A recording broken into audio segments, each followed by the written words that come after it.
Hello, everyone. I'm Karen Ross. I'm Secretary of the California Department of Food and Agriculture, and welcome to Ag Day 2021, virtually, of course.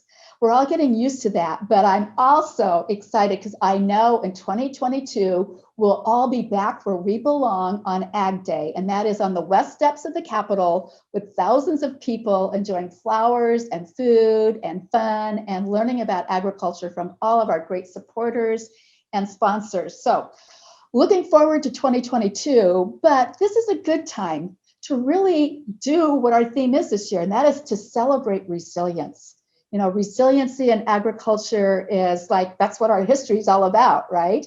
And I know all of us had to make so many pivots, whether it was in the classroom or in the workplace or on the farm, especially with some of the disruptions that happened in the market. So I'm looking forward to having a conversation with these really bright, energetic, young leaders in agriculture, because we're all about looking to the future and what's around the curve. So I'd like to introduce some new friends of mine and some older friends of mine. Well, I'm old, you're not, but GISSEL, it's so good to see you again. GISSEL CORCOLES is a student at Cal Poly. We're proud of our Cal Poly grads, huh? Yep. GISSEL, I first met because she's also a leader for MANNERS, which is Minorities in Agriculture and Natural Resources and Related Sciences. I can never just roll that off my tongue. I'm sorry about that. It's a fabulous organization. GISSEL is such a tremendous leader on campus and in her daily life. So it's great to have you.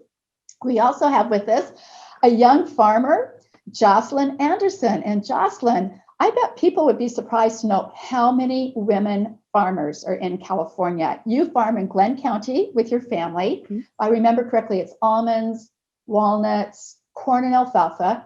You're also quite the leader. You've got your master's in education, but you're also a Cal Poly grad. Am I remembering that correctly? Go figure that. We're going to get to you, Taylor, on that point. So it's great to have you with us. And I was pleased to see that you're also a director for the Glenn County Farm Bureau. So congratulations on that. We have Taylor SOLLECITO. Did I say that correctly, Taylor? Pretty close. It's SOLLECITO. Oh, SOLLECITO. Man, I really messed that up and I apologize for that. But Taylor, it's a hard one. It's great to have you with us. I'm trying to remember, are you from the Salinas Valley? Is that what I read? Yes, ma'am. So I'm from Spreckles, which is a little farming town right outside of Salinas. I know Spreckles. Taylor is a current officer and on the leadership team for our state FFA, which continues to grow every year and is a terrific organization.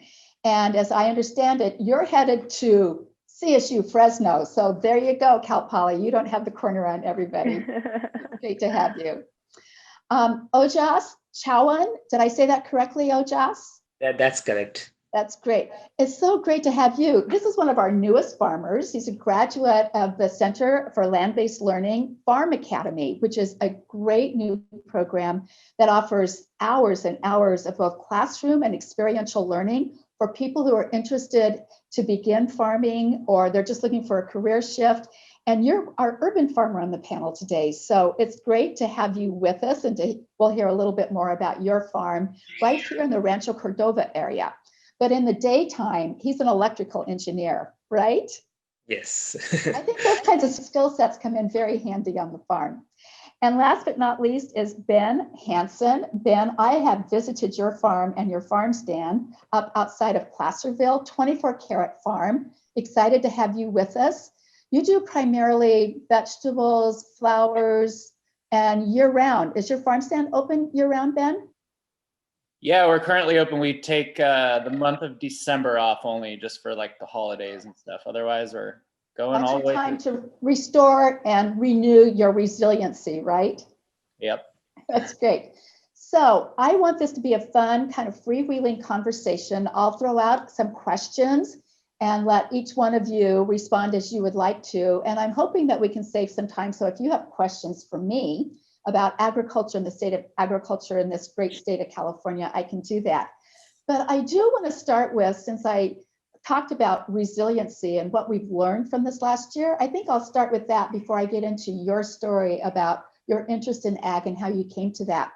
So Taylor, I'm just going to throw this out to you to start because I noticed you're not shy, but just touch on a couple of things about what were some of the adjustments that you made And what do you think we learned from last year? That's a question everybody gets to think about while Taylor goes first. Great question. I think the major challenge this year for anyone in any industry is obviously that we can't gather together as one. And from that, what as a society we've all been able to identify is the unmutable truth that people really crave people and interactions with each other. Whether you're an introvert or an extrovert, we all still need some interaction with others. So that is the main thing that my team and I have noticed, is just simply that people need their people. And so how we've adapted to that, like many, is through the Zoom platform and through any social media outlets. But from that, we've noticed that a lot of people are just Zoom tired. You know, it's a lot of the same thing over and over again. So in anything that we do, we're trying to reinvent it and make it as much fun as we possibly can.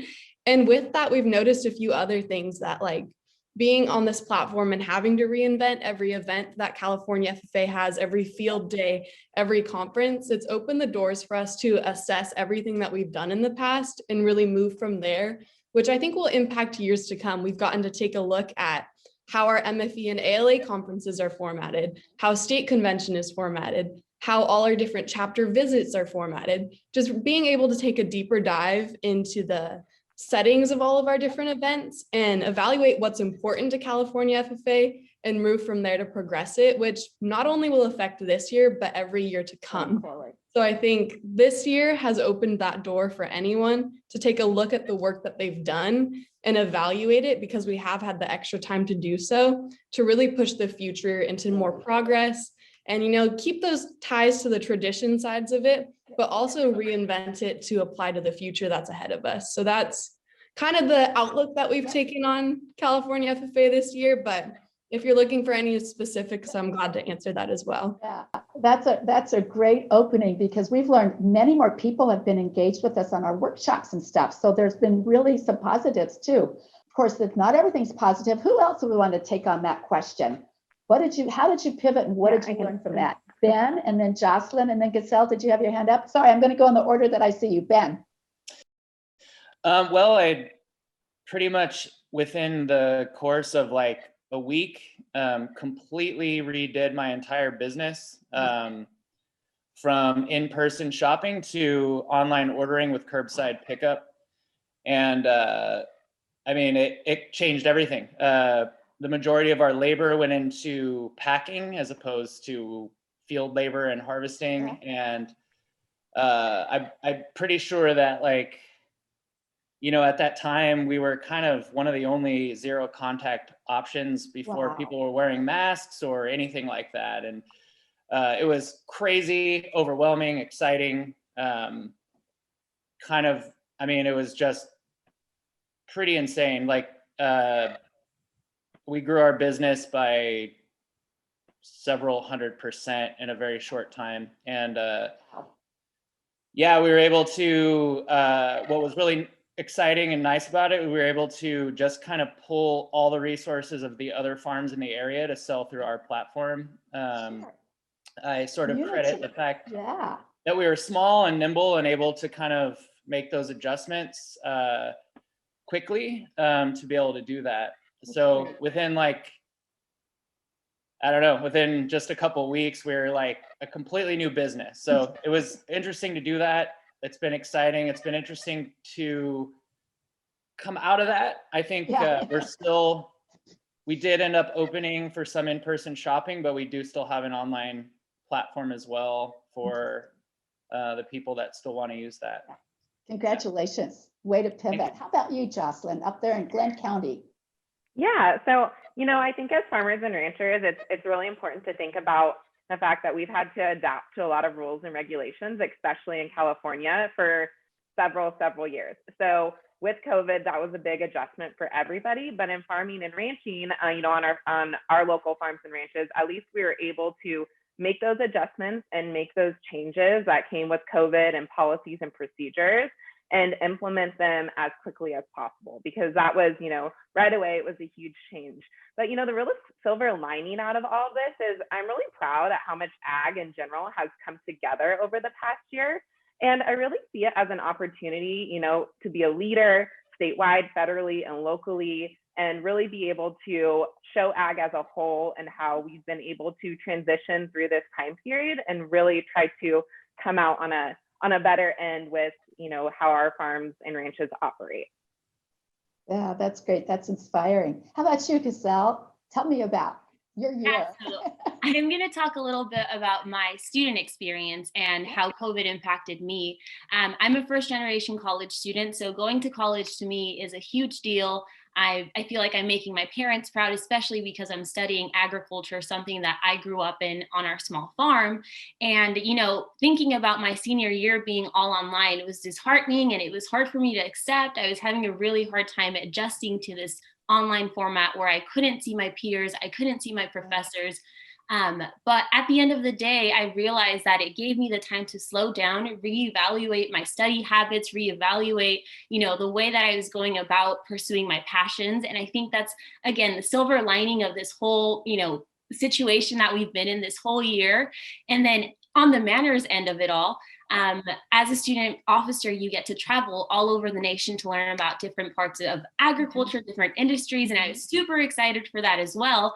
But unfortunately, we didn't have the opportunity to do that this year. We were looking forward to our regional clusters and our national conferences that happen every year. But again, we weren't able to do that, but we still had online events. We had a lot of students show up. They were still able to network and connect with industries all over the nation. And what's so great about this virtual platform is that I could be here in San Luis Obispo, California, and someone can be in Kansas, and we can have a conversation with one another without any issues whatsoever, unless the Wi-Fi shuts down. That's a whole other story. Well, where's the broadband when we need it? That's a whole other story. But I think, again, going back to the silver lining, it's having a fresh perspective on how we do things on a day-to-day basis, how we live our life, and taking the time to slow down and appreciate the agriculture industry, taking the time to appreciate our roles within the agriculture industry, and finding ways to be intentional with what we do and what we say throughout the time that we're involved in the ag industry. Wow, you guys are really on it. OJAS, have you noticed there's a theme here? It all comes back to electrical engineers and what you've been able to do to give us platforms, right? Yes, definitely. Yeah, so from my experience, like we were beginning farmers. Like we had two seasons of growing vegetables under our belt, and then like 2019 is when we had our second daughter. So our first daughter was like barely 2 when we had a second baby, and we were trying to evaluate if we should be growing vegetables in 2020 or not, or like and then we were thinking maybe we could like start hiring people to help us out. And so that's what we were thinking. But then once this COVID started, like we had a young family, we just wanted to reduce our exposure, and we decided to take a break for a year. And so yeah, that's what. And then like we were expecting this to be done in last year, but yeah, it hasn't happened. So this year, like we'd still decide to like take a break for this year as well. Okay, and your farm is in Rancho Cordova, is that No, right? so my farm is in Elgro. It's not too far from where I live. It's 10-15 minutes drive from where I am. Okay, all right. Yeah. And normally, do you sell at farmer's market or farm stand right there? I didn't like the thing, like before we started the farm, like I did a lot of survey and like looked at what the demand for specific, like, so to give you a background, like I was interested in growing Indian vegetables, like vegetables that Indian people use in their cooking, day-to-day cooking back at home. We do get those here, but nothing fresh. So there's a huge demand in Sacramento area, like especially in Folsom area where Folsom, Rancho Cordova, where I live, it's among the Indian, the ethnic population. So I did not have to go to farmers market. The first year we grew our vegetables, like we gave it out for free. We were just practicing and seeing if we're practicing and seeing if things would grow here. They grew really well. The California climate, the vegetables loved the climate here. Everything was fine. So like we gave out our vegetables to our neighborhood. Like we used to have a small, we have a park in our neighborhood. We used to take our vegetables there. People would come and get them. And then like I used to take them to my office, and like people at work would, and that was an advertisement as well. Like to just let it. And then I'm sorry. I was going to say, it's like my office, you put food out and it's all of a sudden gone like that. Exactly. like last year, yeah, like we had the same model where people would just come to the park or like get off, and then like they just get the vegetables from us. Like we did not have to go to the farmers market. So do you know what I love about your story is that's the story of California agriculture since the beginning. Our food, the reason we can grow 400 different crops is because we have this fabulous climate and the infrastructure to support it, including our university system. So that's number one. And number two, we come here as immigrants and we all want the foods from home and we find out we can grow them here. That's why this is the best place in the world to eat, if you ask me. It's California. So I do want to hear a little bit from each one of you. Like, was ag something you always knew you wanted to do? Or what is it that makes you so passionate about agriculture? And I have to start with JOCELYN because she's back in the family farm. And I grew up thinking I didn't want to be in farming. Imagine that. And then I found out, oh, that's what I love more than anything. Yeah, definitely. I had a similar story. So I actually, when I went to Cal Poly, I received my teaching credential and then got my master's in teaching and was a teacher for several years.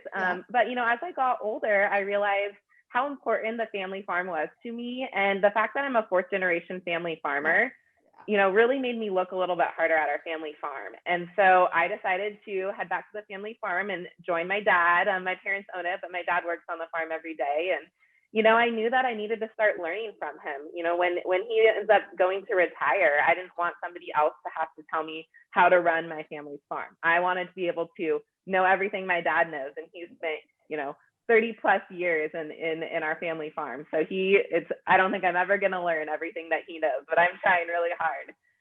And, you know, for me too, protecting the future of family farming is so important. And we have so many wonderful family farms here in California that being able to be an advocate for family farms is extremely important to me as well. Thank you for that. Thank you, thank you, thank you. I could keep you busy every day of the year. Hey, just let me know. Yeah, okay. GISSEL, tell me about your story. Of course. Yeah. So much like JOCELYN, I grew up on a small, I grew up on a small organic farm alongside my parents. My parents are immigrants. They came from Mexico when my mom was only 15. She didn't speak the language. She didn't know anyone here. And she had to find, you know, a way to feed her family. So she started as a farm worker and then she started her own business, which to me is the definition of resilience. And every time I look at my parents, I'm inspired and I look back at my experience on the farm and I'm really thankful for having that. So when I was younger, I didn't like agriculture and I didn't want to be a part of it because I was out there working after school on the weekends. During my spring breaks. And as we all know, agriculture is not easy. It's not a job where you can go, you know, kick back and have a drink. No, you have to go out there and toil. It's not easy work. So for me, growing up on the farm, you know, I was like, I don't want to be in agriculture. Agriculture is hard. It's going to be long days. And that's not what I want to do for the rest of my life. In my mind, the only thing that I could correlate agriculture to is farm work because that's all I knew. But as I became involved in programs like FFA, I learned more about agricultural careers. And I really fell in love with the idea of agricultural science and agricultural education. So throughout my time at Cal Poly, I teetered and tottered back and forth. Should I go into the industry because I really love learning about agriculture? Should I be a teacher because I really like working with students and, you know, advocating for agriculture and farm workers and, you know, teaching others and sharing my story. And at the end of the day, I've decided that I'm going to go into ag science and become a teacher. So I'm pursuing my master's at Cal Poly and my ag teaching credentials. But definitely it's been a roller coaster ride when it comes to the agriculture industry because I learn something new every day. And I reflect back on all of my experiences and all of the organizations that I've been a part of and involved with. And I see that agriculture is the industry or the place where I belong and where I'm going to fulfill my passions and help others. So I'll take a class from you. How about for you, OJAS? Yeah.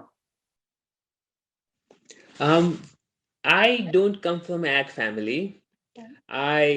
So my father's an engineer. I always wanted to be an engineer growing up. The only connection to farming we had is like some of my uncles, they have big farms and we would visit them during the summer vacation. and go to the farm and just pick some vegetables like tomatoes or some fruit and just eat it, and that's it. And then come back, like maybe like 3-4 days a year is what my exposure was. That was then. Fast forward, I did my undergrad. I came to US, got my graduate degree here. Lived in California, and then anytime and I got my MBA from UC Davis, so I used to go to Davis a lot, and I saw so many farms there. And like one thing I realized is like being in the farms made me happy. Like being around the farms made me happy. So that was in the back of my mind. I was a graduate student in China, as part of my MBA, like a exchange student in China. So I lived in Beijing, and I used to go to the farmers market. Well, no, not exactly farmers market, but the wholesale market in vegetable market in Beijing. And I saw like the amount of vegetables they get there, and the price difference between that market and some of the high end stores in Beijing. It was huge. And then I saw how well the stores would sell the story of how they package the vegetables and stuff. The price difference was like 10 times between the wholesale market where you could just buy it for cheap and then this market. And then coming back to California, I saw this the demand for in like home, like locally grown ethnic vegetables, and I thought, you know what, let's try to do this. And I had this in my head. I had this romantic notion of how fun farming was going to be. But then going to the farm academy, like I'm so glad I did that. Like I went to the farming academy, like the at CLBL, and we spent the one whole season learning theory and working in the farm. And that's when it opened my eye. Okay, like this is just not fun. Well, it is fun, but it is just not like the romantic notion I had in my head of like farming is so like easy. Like that I realized that it is not easy, but it is very satisfying job. So yeah, that was my background. And it is very satisfying, like when you see people take your produce, eat it, they love it. And I had people come into our farms with their kids, and the feedback they gave me is like after coming to looking at the vegetables growing in our farm, like they started eating more vegetables. That was very satisfying. And yeah, so that is what my Very good. Ben, I've read a little bit about your story, and I've also met you, but tell us about that moment. It's like, I need to farm. I'd say that, yeah, I don't know the exact moment, but I didn't grow up with any intention of ever farming or have much of a connection. I grew up in kind of an urban environment in the Bay Area. And I ended up working in the restaurant industry, in restaurant management, and really learning a lot about food from that context. And I was working in a Peruvian restaurant, and I was realizing that a lot of the vegetables that we were getting from like imported, I could grow like in my backyard. So I kind of started down a path of just growing, and within a very short time, it just overtook my life. And I went back to school and took some horticulture classes at Merritt College in Oakland, and just got really involved at a lot of workshops about farming and things like that. And I kind of just, I don't know, it all happened so fast.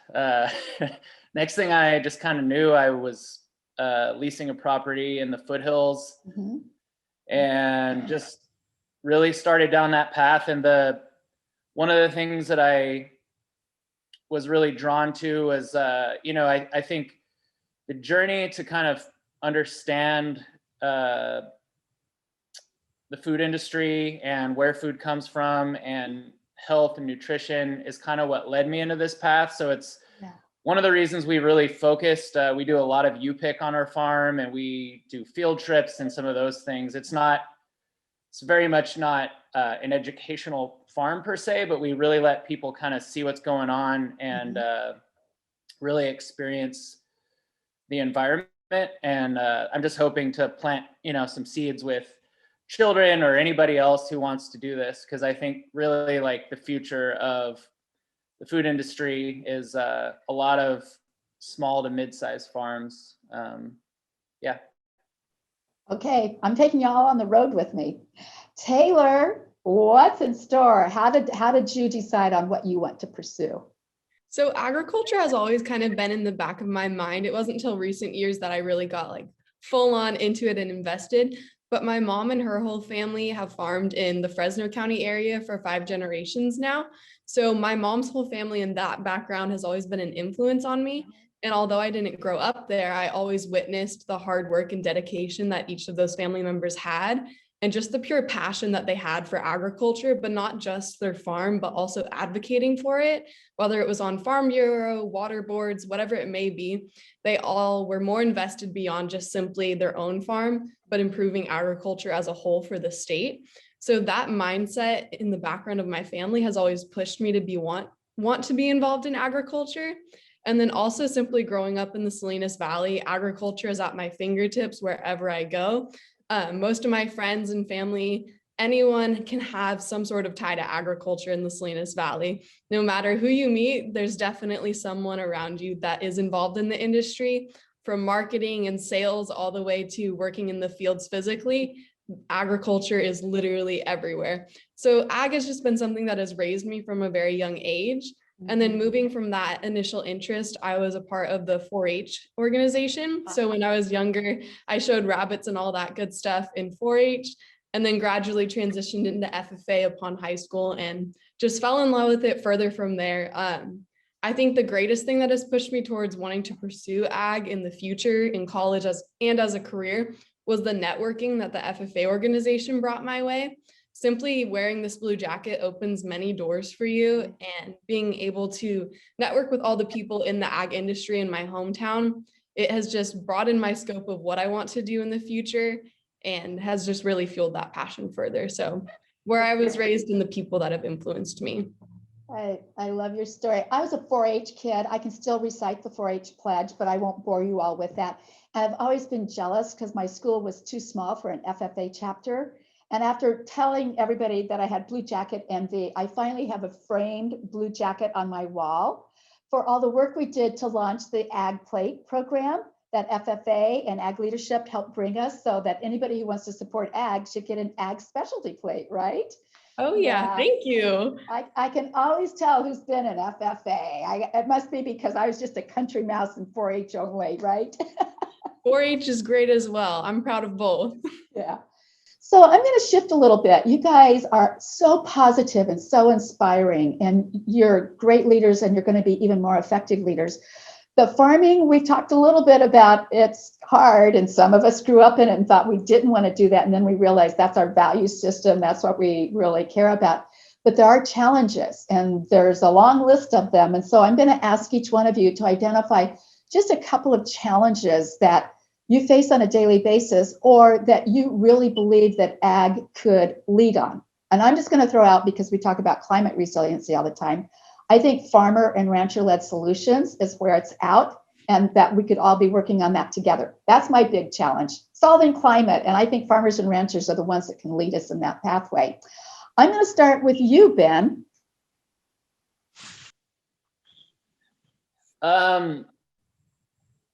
Challenges. I'd say I don't have the answer to climate-related issues. I don't think, at least not in the scope of what I'm doing in particular. I have opinions and ideas, but when it comes to challenges for me, it's, I mean, honestly, one of the main challenges that I'm trying to solve, and it's really was inspiring for me to farm, is just how to make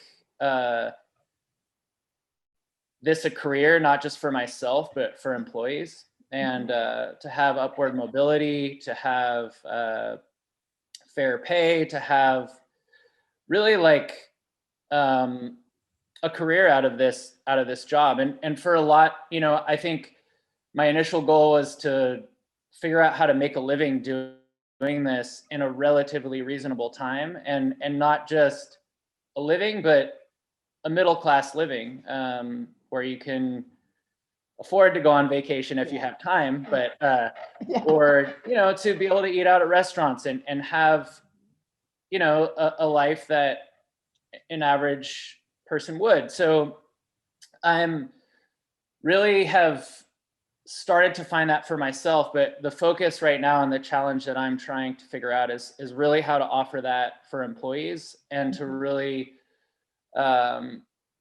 just foster a way to grow that, and then hopefully to be training other people to be doing the same thing and to repeat that. So that's really the challenge that I'm taking on this year at this point in my career, as going into my 7th season. Yeah. So I'll just leave it at that. All right. We've got lots to talk about, huh? We can take that offline, right? Yeah. JOCELYN, how about for you on the family farm? Yeah, so there's a few challenges that I feel like I can identify. First of all, just bringing on that next generation of farmers and ranchers will be a challenge for our industry as a whole. And I think we should look at creating a pathway for success for new generations of farmers and ranchers who are coming on. Then, as well as keeping land and resources available for agriculture. The community and the state should recognize the good things that we do and prioritize ag as an important California resource. We grow 400 different commodities and 99% of our farms are family owned. So that's a huge thing, how the state can help us as family farmers tell our story of how, diverse, inclusive, and empowering careers in agriculture can really be. And then I think just lastly, another challenge is the growing expectations and requirements of ag operations. We kind of touched on this in the intro, but farming is hard and we all like that it's hard. That's what we're here for. That's why we're in ag. We have a lot of important work to do, but we do have to be sure that we aren't just doing things to, make us feel better, that don't make a big difference. We want to be, contributing to valuable resources and making a difference in agriculture and the future of ag. Well stated, well stated. How about you, Taylor? So touching on the climate thing, I think the biggest challenge for California agriculture is undeniably policy, but more specifically policy that gets passed without farmer input or further understanding on what those policies will do to impact the farmer. One that I've specifically noticed, I'm not sure of the title of it, but it has to do with controlled burns for farms with almond trees, walnut trees, or vines. So burning that, and that specifically has cracked down a lot in the San Joaquin Valley. And I think that policymakers need to recognize that farmers aren't the demons of climate change and air quality, and that there's a lot more behind it than simply just burning our old almond trees, So I think that that's really going to plague farmers as we move into that being further implemented. And it's adding a whole lot more of expenses from the shredding cost, the chipping cost, having to allocate those to different areas, having to send your old trees, your old vines somewhere to be processed. It just becomes this whole extra expense and responsibility of the farmer, whereas they would have been able to burn it in a burn pile for a day and be done there. I do see the side of where it does impact the climate and it could impact the air quality for different regions of California. But if it's controlled on a steady basis, I think it still can be a sustainable way for farmers to get rid of that waste. I think along the lines of that and policymakers being able to understand the impacts, a heavy influence or solution that people have presented was to chip their old vines or trees. And yes, that is a great solution, but we also need to realize as policymakers that at least with a walnut tree that is 40 feet tall, there's just as much tree underground than there is overground. So that tree, when it's ripped out and chipped, is going to bring about 2 to 3 feet of chips into that soil if you're going to mix it in there. So what's the farmer supposed to do with all that extra? Because if you have 2 to 3 feet before you hit any good soil, that's going to be an issue. So that's one specifically that I have a passion for, but ultimately that problem is policies being passed without further understanding of who the farmer is and the processes from there, and making sure that we're passing policies that already have creative and well set solutions to them, not always pawning the solutions off for the farmer to figure out after policy has been passed. We just finished the month of February doing roundtables to identify farmer and rancher-led solutions. And we had great participation. They were all done on Zoom, had lots of participation. So we'll have a draft report out probably by the end of the month to identify those farmer and rancher-led solutions. Basir, OJAS, did you have anything on this that you'd like to add? And then I didn't ask you yet, did I, GISSEL? I don't think I did. I would like to second what Ben said, making farming. So as an engineer, I make decent pay.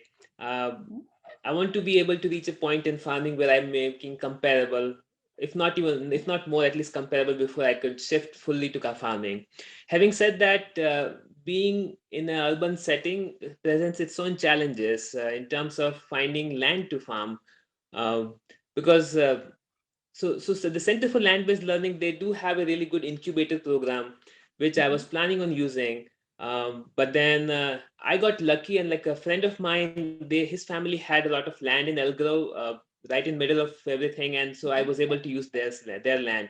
But I'm looking to buy something closer to where I am, where I could farm. And the thing is, like, anything that is in the urban area, the land's priced as if it's going to be housing development, and like it's so high, it doesn't make it financially viable to buy that. And even if you find something that you want to spend money on, getting a loan on ag land is another question.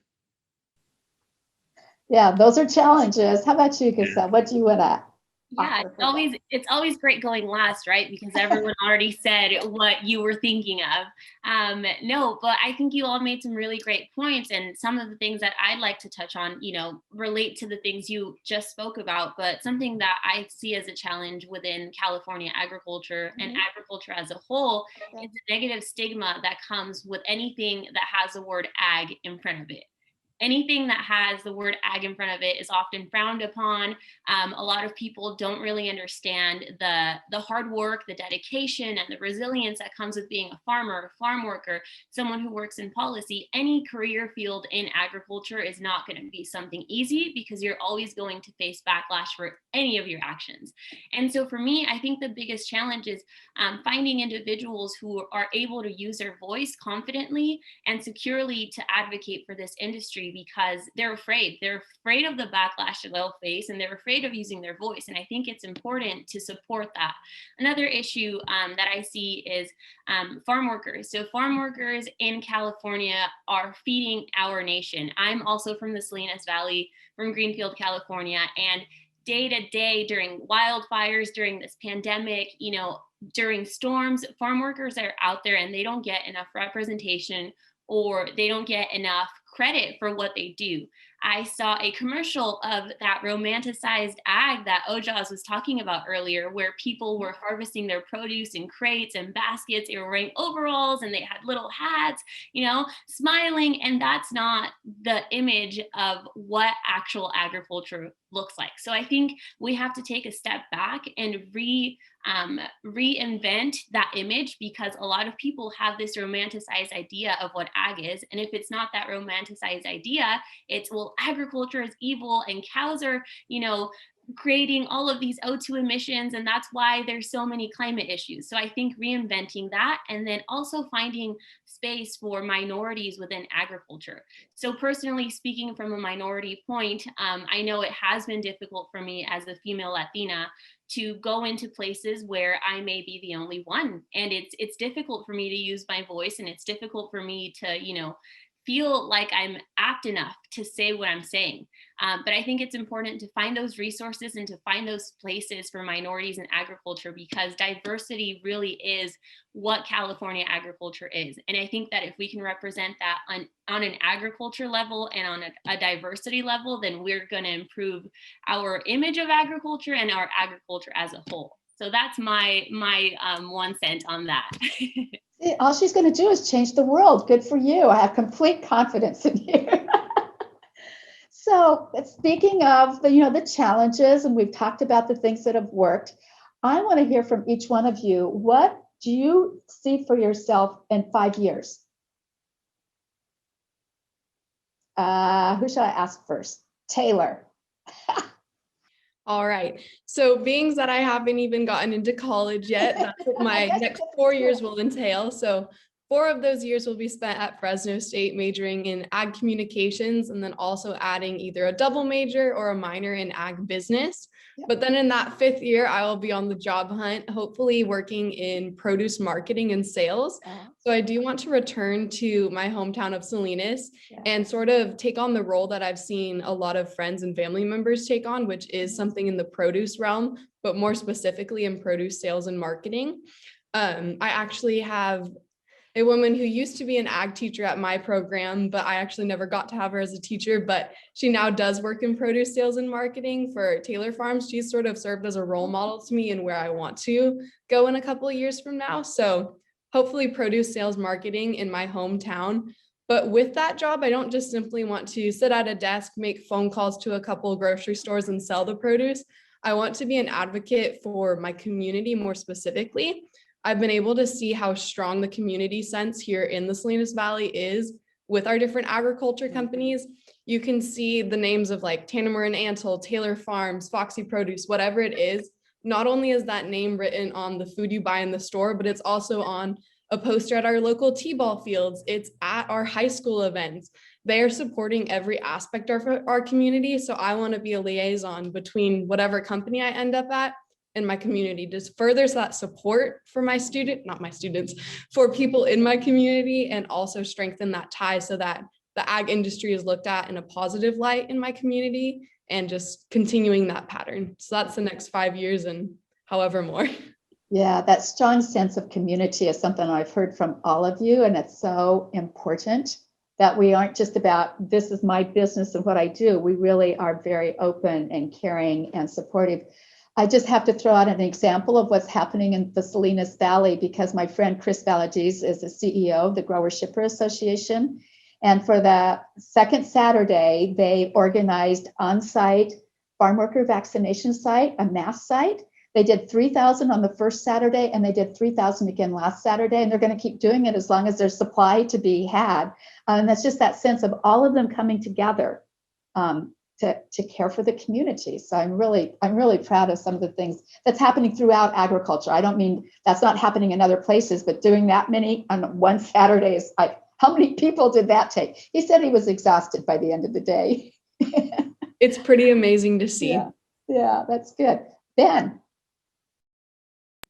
Well, one thing that I've learned is to not really like know for sure what the next 5 years will entail, especially if you're speaking about the last 5 years, because I'm very much a like adjust as things come type person. But I think my intention for the next 5 years is to really focus in on the things that we're already doing and really make improvements and just take a larger foothold in the community, and just really like honestly the last few years has been crazy, and I think last year was supposed to be the year that I was starting this process of really not trying to have 100% growth every year, and then obviously that went out the window. But I think I just really want to take a step back and really start to refine what I'm doing. And just really one of the things that we've done in the last year is just really only focus on our community, and really people can come to us from other communities, but we're here and we're there, in our spot, and we're selling everything that we grow right on site. And that's a dream that I had that I didn't think would have come to fruition by now. So cool. Yeah, so it's exciting.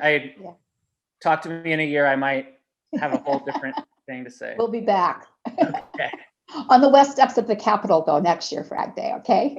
That sounds nice. OJAS, how about for you in 5 years? What would you like?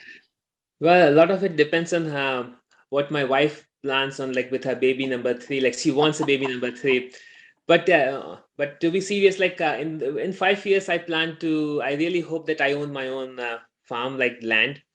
Hope like the 3 to 5 acre lot. And then and maybe have few people like farm workers work for us, and set up a supply network to my local community here of our vegetables. So that's the goal. and hopefully have enough earnings, maybe half of what I earn right now. So yeah, that's the goal. That sounds good. How about for you, JOCELYN? So in the next 5 years, first and foremost, I hope that I'm still farming. I love agriculture and I love my job. But second, I'm fairly involved not only in my local county farm bureau, but also California State Farm Bureau. I'm the Young Farmers and Ranchers Vice Chair. And then I'm also serving my second year in a 2-year term on the American Farm Bureau Young Farmers and Ranchers National Committee, where I'm also serving as Vice Chair this year.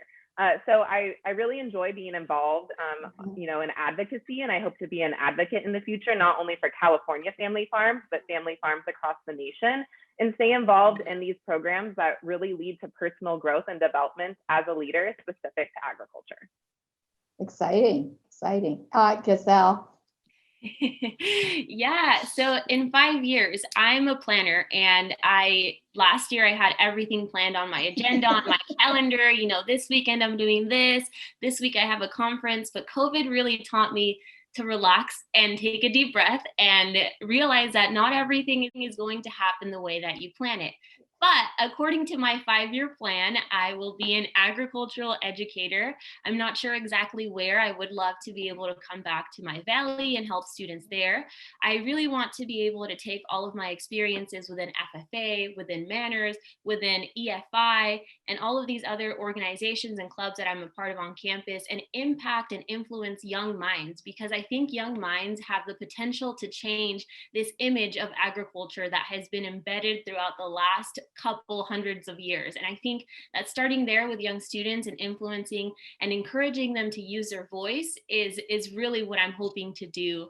And that can be seen through field trips, or maybe, you know, connecting with USDA again, taking them to the state capitol on the steps, field days, you know, involved in FFA. And I'm really looking forward to that. And I'm also really looking forward to use my experience as a minority to empower young minds and young students. And hopefully that we can change the face of agriculture in that sense as well. That's what I'm hoping for in 5 years. But we don't know what's going to happen. Yeah. I put money on you for sure. Thank you. Yeah. So this is exciting, and you are the perfect segue, because my last question for you on a kind of a lightning round is, what is it that we can do to attract great people like you? How are we portrayed to young people, and how do we have them know how exciting, satisfying, and challenging agriculture is without scaring them away? So Taylor, I have to start with you. This is to your peers and younger students than you as well. Yeah, so I don't necessarily know if I have a straightforward answer for this one, but along just the baseline of simply getting the point across to adults, young minds, whoever it may be, that agriculture isn't just farming anymore. You can be an FFA, you can take ag classes, you can do 4-H, you can go to college for an ag major, and you don't have to become a farmer. You can work in lobbying, you can do marketing and sales, you can do technology. There's so much beyond just simply working on a farm that's involved in agriculture. And I think that's something that still to this day, a lot of people don't see, or it's not broadcasted widely enough. So I think just simply getting that point across first to adults, so then they can translate that to young minds, is very important. I know at least in my home community, there's a strong emphasis on getting the message of agriculture across at a young age to students. I can even reflect back to my days in elementary school. We attended a farm day every year. We had guest speakers come from local ag companies. So just having people to take that footstep into the door of young children's lives to get the message about agriculture across, but not just simply the fact that we can all become farmers, but aspects of ag and technology. Have someone that programs tractors walk into a classroom, and I'm sure students' minds will be blown. So just getting that message that it's not just farming anymore and so much more to young students, I think will fuel the future of people wanting to be involved, whether that is that they want to become a farmer, or if they want to be a food scientist or involved in technology. But ultimately getting that message across, and I think that's at the job and hands of adults to influence those young people. And at least coming from the FFA standpoint, I think agriculture education is one of the strongest ways we can do that, So if we can get more school boards on board with the programs, get more high schools to embrace the fact that they have a FFA program at their high school, I think that'll be a huge step. But then again, that lies in the hands of our adult leaders right now to fuel that. So that's my thoughts on that. Really good input. OJAS, did you hear the technology tie back to what you do in your day job? No. I was thinking about it.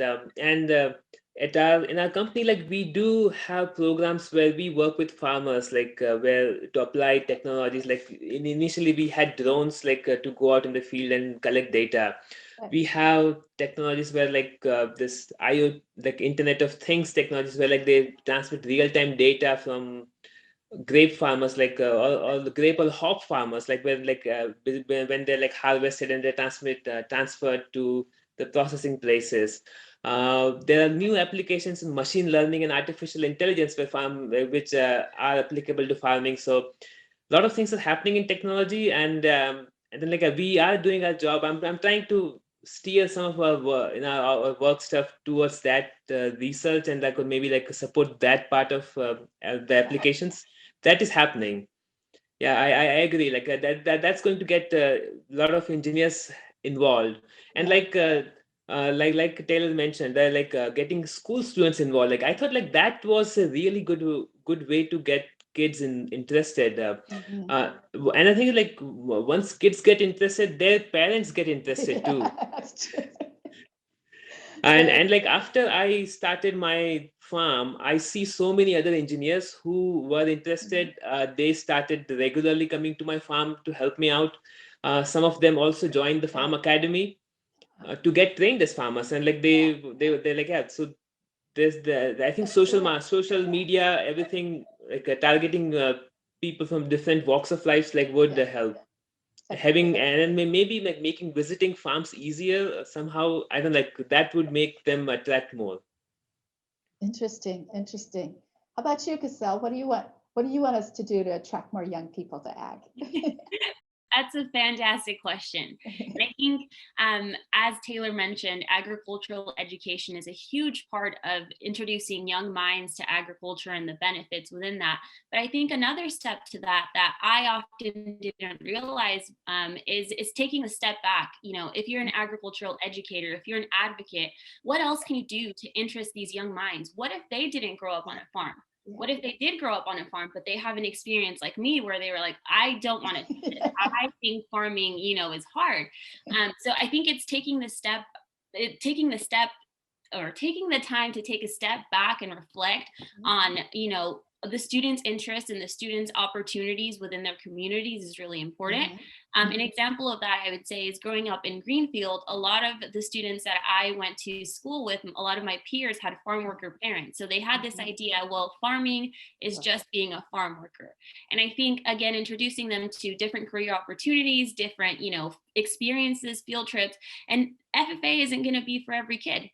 That's the reality of it. There's going to be students who aren't going to be as engaged, but finding other aspects of agriculture that might relate to them. For example, technology, as OJAS was talking about, or maybe they like food safety and they didn't even know about food safety, but they find an interest in that. So something that really has impacted me throughout my time in Manners is that they bring students from majors that aren't necessarily agriculture related. So I met business majors, I met accounting majors, I met communication majors who weren't in ag, who had never been on a farm, but their interest stemmed from the opportunities that Manners provided to them.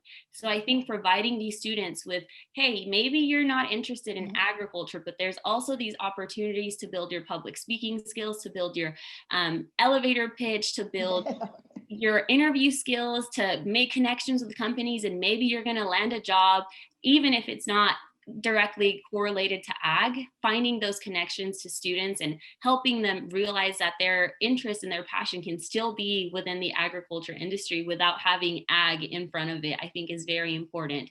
And I think that does start, when they're very young. We don't have to force ag onto them, saying you have to be an ag business major. You can be a business major, but you can still end up in agriculture. So I think it's important to realize that and take a step back and reflect on that aspect, because I feel like oftentimes I myself have gotten very narrow-minded where it's like ag, and then you meet someone whose business and you're like, wow, you have so many great things that could be influential to the agriculture industry. Let's talk more. I think that's really important. Very cool. Ben. Well, coming from the kind of small farm space, you know, I just think it's important to kind of lead by example, get myself out there, speak at things like this, let people know that I've been able to have a profitable, successful business that provides a middle-class living. And, you know, and I'm not selling a course or any other things to you at all. I think that's really important. A lot of the examples in this space are doing that. And I'm not. I just want people to come and see what I'm doing, get an idea of what the possibilities are. So I think in that aspect, that's kind of where I'm looking. When I think about what I talk about when we have field trips and stuff, is really what I'm trying to teach is entrepreneurship, not farming. One cool thing that I have done with some of the field trips is teaching kids how to grow microgreens. So like pea shoots, for instance, would be one. It's something that's a very, very quick harvest time. It's about 2 weeks. Yeah. And rather than, you know, teaching them about photosynthesis or those kind of things, I teach them about, okay, there's a cost for the seed, there's a cost for the soil. What does that cost? There's a cost for the flat that it comes in. There's a labor cost to water it, then you go to harvest it, and then you package it, you come up with what your profit margin is. Things like that are really important and applicable to any type of industry or any type of career path that you might go into. So I think, like, as much as we can, there's so many skills that are required in ag and farming, and as much as we can, like, just offer the breadth of those skills and show how they apply, I think it's like really important and really exciting for anybody. They can find their interest in ag. It's definitely there. That's great. And JOCELYN. So I think a really great wrap up, what everyone's kind of mentioned and talked about, and that I also agree with, is that ag is not just the conventional perception of what farming is. And we've all touched base on, there's engineers, specialists, researchers, PCAs, mechanics, welders. It's not about just what we grow and produce, but it's about who we need to keep growing our agricultural community. And I think we really need to encourage people to get involved, you know, whether it's through FFA or 4-H or a county farm bureau or a UC farm advisor. There's so many resources that you can use in the ag community to get involved if you're not, even if you're not just, you know, a farmer or a producer. And it's, you know, I think there's some great things we can also do with pushing on social media platforms as well, and really getting our stories out there and drawing in maybe some of the audience who only perceives farming as that conventional view as just a farmer producer, and really being able to stretch that and help people understand that there's so many different things that we need to be successful in farming. Wow. I want to spend all day with every one of you. Thank you so much. This is one of the best virtual ag days we've ever had. Okay, this is the first one we've done, but you guys made it so fun and so inspiring. And I'm so excited about our future because of you. So I want to thank you for saying yes to the really nicely worded invitation I'm sure you got from my office to be a part of this. This is something that I hope we do get out in lots and lots and lots of different places, because I just think you guys brought us such a great perspective of what it's like on a small business and revamping your whole business model in a week, and what it's like to work in a multi-generation family farm. And really, like, I loved what you said about that, JOCELYN. You wanted to know what that is so that someday when you're in charge, you don't have to depend on others to tell you how the farm really should be working. GISSEL and Taylor, I mean, wow, wow, wow. You're so inspiring. Thank you for what you're doing. And OJAS, it was so great to have someone who has a vision of having their own farm, while they're working. And so you have that to look forward to while you're still having babies, according to your wife anyway. But, it's just so terrific that you want to bring the fresh vegetables from your cultural background to more and more people. And that to me is why I'm so proud of California agriculture, what we've done for the state and what I know we will continue to do, and how exciting our future is. And that it all comes down to how we gather around the table. And I wish that we were at a table here today. We could perhaps enjoy some really good California grown food, perhaps some adult beverages or milk or other kinds of things that all is grown in California, and share it over a beautiful bouquet of our California flowers. Wouldn't that be fun? So that's my vision of bringing you all together when we can safely be together in office settings or lunch settings or however it might be. Thank you for doing this. Happy Ag Day, and let's celebrate resilience. Thank you. Thank you. Thank you very much, Ms. Ross, and everyone else for your time. Great stories. Thank you so much for inviting us. It was a pleasure to meet all of you, and you're all very inspiring, and I hope to connect with you in the future again. Great. Bye-bye. Thank you. Thank you, guys. Bye. Bye. Bye.